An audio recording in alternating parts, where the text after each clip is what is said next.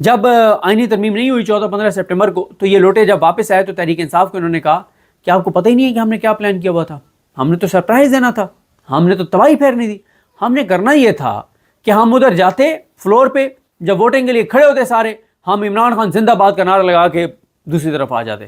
یہ انہوں نے پارٹی کو آگے کہا تھا، اس لیے یہ بات رپورٹ ہو گئی تھی. پتہ تھا جو ان کو لائے تھے ان کو بھی پتہ تھا، ان کو ڈر تھا کہ ویسے یہ کمپرومائز کر چکے تھے، یہ کوئی ان میں سے ایک بھی اغوا نہیں تھا، سب بکے ہیں. لیکن پھر بھی ان کو یہ تھا کہ یار ایک ڈر تھا کہ کہیں اس وقت ماحول دیکھ کے پی ٹی آئی کے لوگ زیادہ نہ ایوان میں ہوں، وہ ان کو پریشرائز کر لیں اور کوئی دباؤ نہ آ جائے، کسی موقع پہ ان کا ضمیر نہ جاگ جائے، غیرت نہ آ جائے، تو کوئی اگر بغاوت کر گیا پھر ہم کیا کریں گے. تو اس لیے انہوں نے یہ کیا کہ ٹھیک ہے بیک اپ میں اتنے بندے تیار رکھیں کہ جو بیمار ہیں ان میں سے کوئی لڑک جاتا ہے یا اس کو اسپتال شفٹ کرنا پڑتا ہے تو اس کی جگہ، اور اگر جو غیرت سے آ رہی جو ایم این ایز ہیں پی ٹی آئی کے جو بغاوت کر گئے ہیں، جو لوٹے ہیں، ان میں سے کسی کی غیرت نہ جاگ جائے، اس لیے انہوں نے جو ہے یہ سارا معاملہ کیا تھا. تو ہاں اب میں آپ کو بتا رہا ہوں کہ زین قریشی صاحب سے بلنڈر یہ ہوا ہے کہ انہوں نے اپنے ٹویٹر اکاؤنٹ سے انہوں نے ایک ویڈیو ان کی ریکارڈ کی گئی اور وہ بھیجی گئی ویڈیو فرحان ورک صاحب کو. فرحان ورک صاحب نے جب ٹویٹ کی اس کے 22 منٹ بعد زین قریشی نے خود ٹویٹ کیا. تو یہ ہوا ہے، اس طرح سے ایکسپوز مزید ہوئے ہیں زین قریشی صاحب. زین قریشی چھوڑ چکے ہیں پی ٹی آئی، بغاوت کر چکے ہیں، لوٹے بن چکے ہیں.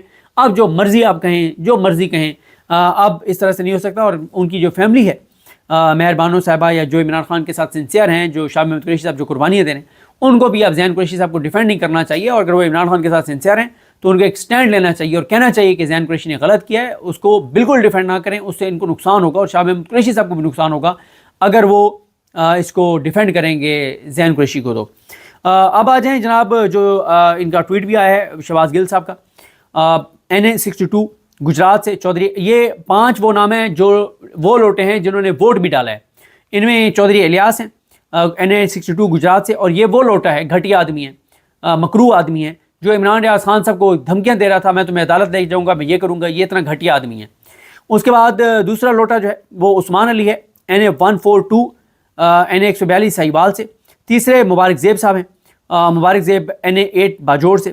اور گل ظفر جو ان کے بارے میں کہتے تھے وہ ٹھیک کہتے تھے، شاہد کھٹک جو ان کے بارے میں کہتے تھے ٹھیک کہتے تھے.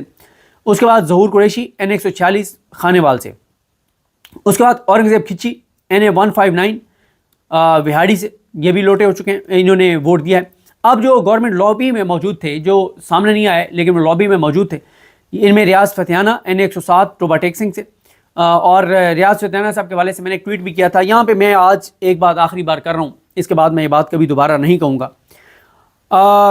دیکھیں بات یہ ہوتی ہے کہ میں نے کل پرسوں ایک ٹویٹ کیا تھا کہ میرے پاس ایک پوری لسٹ آ گئی ہے کہ پی ٹی آئی کے کون سے لوگ لوٹے ہو چکے ہیں، لیکن میں ان کے نام نہیں بتاؤں گا. اور میں اس لیے نہیں بتاؤں گا کہ پی ٹی آئی کے سوشل میڈیا کے اوپر کچھ اکاؤنٹس ہیں جو پہلے ہی میرے خلاف ایک پروپیگنڈا کر رہے تھے اور ماحول بنا رہے تھے کہ صدیق جان باریک واردات ڈال رہا ہے اور یہ کر رہا ہے وہ کر رہا ہے. تو میں نے کہا ٹھیک ہے، اگر ان کے لوگ لوٹے ہو کے اور عمران خان کی پیٹھ پہ چھرا گھونپ رہے ہیں تو کریڈٹ ان کے پی ٹی آئی کے ان سوشل میڈیا کے اکاؤنٹس کو بھی جانا چاہیے، جو ہر بات پہ ان کو یہ آ جاتا ہے کہ فلانا بھی جو ہے وہ پیٹھ میں چھرا گھونپ رہا ہے ہماری اور پارٹی کے، فلانا بھی باریک واردات ڈال رہا ہے. تو میں نے کہا ذرا یہ مزہ چکھ لیں. حالانکہ میں یہ سمجھتا ہوں کہ اگر پرسوں جو مجھے بلکہ اس سے بھی پہلے 4 نام پتہ چل گئے تھے، اگر اس وقت میں اس بات کا خیال نہ کرتا اور یہ بات میں پبلک کر دیتا تو شاید زیادہ ہائپ کریٹ ہو جاتی اور پہلے زیادہ دباؤ بڑھ جاتا. اور پی ٹی آئی کے 2 سینیٹرز کے حوالے سے جب ہم نے بات کی تو اس وقت بھی کہا گیا کہ باریک واردات ڈال رہے ہیں، یہ کر رہے ہیں وہ کر رہے ہیں. دیکھیں بات یہ ہوتی ہے کہ پی ٹی آئی کی جو پبلک پوزیشن ہوتی ہے نا پی ٹی آئی کے عہدیداران کی، وہ کچھ اور ہوتی ہے اور وہ ان کی مجبوری ہوتی ہے کیونکہ ان کا ایک پالیسی، ایک پارٹی ڈیکورم ہے. لیکن جو ہم سے بات ہو رہی ہوتی ہے نا تو ہمیں وہ ایک ایک چیز بتا رہے ہوتے ہیں کہ انٹرنلی چل کیا رہا ہے. میں آپ کو بتانا چاہتا تھا آج ایک سینیٹر کا قصہ کہ پی ٹی آئی کے کس کس بندے کو پتا تھا کہ وہ سینیٹر اس نے بغاوت کر دی ہے اور اس نے اپنا تن من دھن بیچ دیا ہے.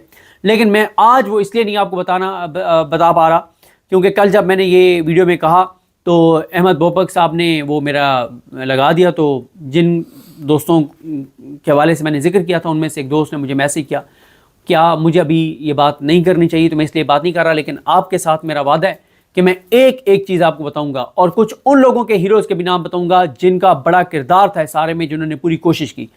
اور لہٰذا جب بھی ہم کوئی بات کر رہے ہوتے ہیں تو ہمارا کوئی مقصد کوئی ایسا نہیں ہوتا، ہمارے پاس جو اتھینٹک انفارمیشن ہوتی ہے اس کے اوپر ہم کر رہے ہوتے ہیں. مجھے 2 سینیٹرز کا بہت پہلے پتہ چل گیا تھا، میں نے ٹویٹ کر دیا تھا کہ 2 سینیٹر بک چکے ہیں، 4 MNAs کا مجھے پہلے پتہ چل چکا تھا، اور یہ پوری لسٹ جو آج آئی ہے، یہ پوری لسٹ میرے پاس نام مجھے ایک PTI کے اہم رہنما نے لکھوا دیے تھے.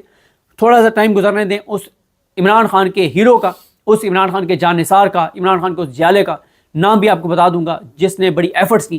اس نے مجھے یہ نام بتائے تھے، اور میں نے آپ کو بتایا تھا کہ اس نے جب مجھے کہا کہ صدیق بھائی میری رگ پھٹ جائے گی، میں اتنا پریشان ہوں ایک نام سن کے، مجھے اس نے کہا کہ آپ کے پاؤں کے نیچے زمین نکل جائے گی. مجھے اس نے کہا جب نام بتاؤں گا، میں نے کہا بتائیں.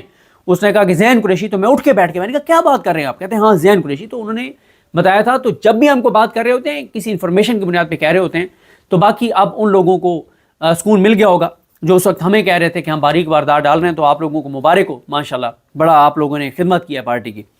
اس کے بعد آ جائیں جناب زین قریشی کے بعد مقداد علی صاحب، یہ NA86 NA86 سرگودا سے، اور اسلم گھمن صاحب NA74 سیالکوٹ سے. یہ ہیں جناب جن کا شہباز گل صاحب نے ٹویٹ کیا ہے اور بتایا کہ یہ لوٹے ہیں اور ان کے حق میں کوئی ٹویٹ نہ کرے. اور سینیٹرز میں انہوں نے نام لکھا ہے ڈاکٹر زرکا کا اور فیصل سلیم کا. اچھا خیر، ان باقیوں کو یہ کریڈٹ جاتا ہے کہ انہوں نے کوئی ابھی تک بیان نہیں دیا، اور ان کو پتہ ہے کہ اب ان کا بیان نہیں مانا جائے گا. لیکن زین قریشی نے غلطی کیا. اگر زین قریشی یہ کہہ دیتا نا کہ میں اغوا تھا، پھر بھی کوئی سمجھ آتی تھی. اور اتنی بھونڈی انہوں نے ویڈیو جاری کیا ہے کہ میں نے ابھی TV پہ دیکھا ہے کہ میرا چل رہا ہے کہ میں ووٹ دینے گیا ہوں، میں ووٹ دینے نہیں گیا، یہ جھوٹ ہے، میں عمران خان کے ساتھ ہوں، PTI کے ساتھ ہوں. خدا کا خوف کرو یار، کوئی تھوڑی سی تو اپنا مطلب لوگوں کو کیا سمجھ رکھا ہے تم نے؟ یہ لوگوں کو تم نے نون لیگ والا سمجھ رکھا ہے. پاکستان کے 25 کروڑ لوگوں کو آپ نے شریف خاندان کے جو چپراسی اینکرز ہیں، صحافی ہیں، وہ سمجھ رکھا ہے. اچھا وہ بھی جو اینکرز اور صحافی اور تجزیہ کار جو شریف خان کو سپورٹ کرتے ہیں، وہ ایسے نہیں کہ وہ ڈفرز ہیں کہ ان کا دماغ بند ہے یا وہ جاہل ہیں، نہیں، وہ تو ان کا مفاد ہے، وہ اس لیے جاہلانہ باتیں کرتے ہیں. تو زین قریشی جو ہے وہ اپنے اکاؤنٹ سے ٹویٹ بعد میں کر رہے ہیں، فرحان بھی پہلے کر رہا ہے، تو اب اور پیچھے کیا بچا ہے؟ اچھا تو یہ اب آ گیا. اور باقی اس میں آپ کو بتا دوں، اب PTI کو اس چیز کا جواب دینا چاہیے، PTI کی قیادت کو، کہ کن کن لوگوں پہ ذمہ داری تھی. اور جب پتہ چل گیا تھا کہ یہ لوگ لوٹے ہو چکے ہیں، تو ان کا نام جلدی پبلک کیوں نہیں کیا گیا تھا؟ اس چیز کا جواب تحریک انصاف کی لیڈرشپ کو دینا چاہیے. جی بالکل، جس طرح سے آپ نے سنا، صدیق جان صاحب نے بڑے مفصل انداز میں بتایا کہ کس طرح سے پاکستان کی سیاسی صورتحال جو ہے وہ بدلنے جا رہی ہے، اور آئندہ آنے والے جو دن ہیں وہ سیاست میں کتنے اہم ہیں. اللہ پاک وطن عزیز کا حامی و ناصر ہو. پاکستان زندہ باد.